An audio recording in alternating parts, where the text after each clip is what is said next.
వారు రాసిస్తారు, మీరు చెప్పేస్తారు, మేము వింటాము, ఇంటికి పోతాం. ఇంతేనా?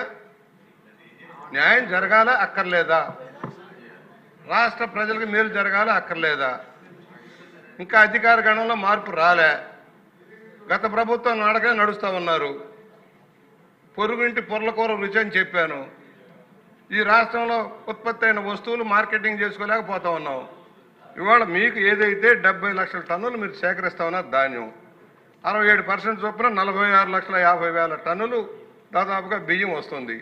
దానిలో పోర్టిఫైడ్ చేయాలంటే 46,500 మెట్రిక్ టన్నులు మిక్స్ చేయాలి.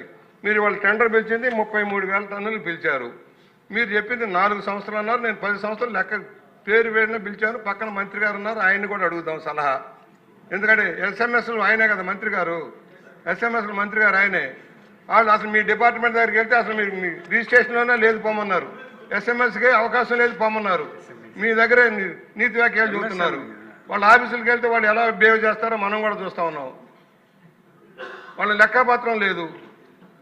కనీసం ఈ రాష్ట్రం కోసం, రాష్ట్ర ప్రజల కోసం, రాష్ట్ర ఇండస్ట్రీ కోసం, ఉపాధి కోసం పనిచేద్దామని ఆలోచన ఉంటే మనసుంటే మార్గం ఉంటుంది సార్. చంద్రబాబు గారు చెప్పినట్టుగా మనసుంటే మార్గం ఉంటుంది. అసలు మనసే లేకపోతే మనం ఏం చేస్తాం? దయచేసి ఆలోచన చేయండి సార్.